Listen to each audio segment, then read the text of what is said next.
Message à conserver, le programme américain dévoilé. Je vous résume la situation, restez bien accrochés pour bien comprendre l'exécution d'un plan d'occupation des États-Unis d'Amérique pour toute la Caraïbe.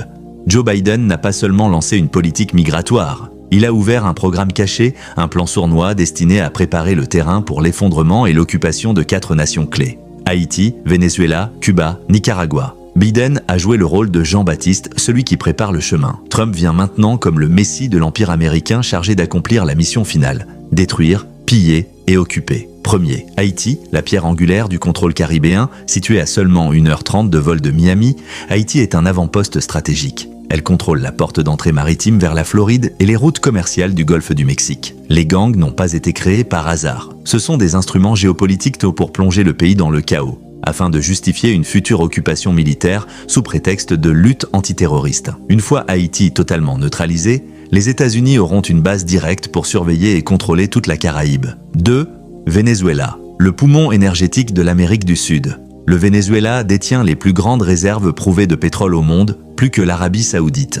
Il est aussi riche en or, coltan, gaz naturel et eau douce. Sa position géographique le place comme barrière entre l'Amazonie et la mer des Caraïbes. L'étiquette de pays terroriste ou de narco-État n'est qu'un prétexte pour l'isoler, détruire son économie et s'emparer de ses ressources. Troisième, Cuba, l'îlot rebelle qui défie l'Empire. À 150 km de la Floride, Cuba est depuis la guerre froide un défi permanent pour Washington. Sa position est cruciale. Elle contrôle les détroits maritimes par lesquels passe une grande partie des échanges entre l'Atlantique et le golfe du Mexique. Si Cuba tombe, c'est la fin de l'idée d'une Caraïbe libre. Quatrième, Nicaragua, le corridor oublié mais vital. Le Nicaragua est un territoire clé parce qu'il est le seul pays qui pourrait accueillir un canal alternatif à Panama, financé autrefois par la Chine. Si ce canal voyait le jour, il menacerait directement le monopole du canal de Panama, que les États-Unis considèrent comme une ligne rouge. Déstabiliser le Nicaragua, c'est tuer dans l'œuf toute tentative d'indépendance économique en Amérique centrale. La logique impériale premier. Vider ces pays de leurs forces vives,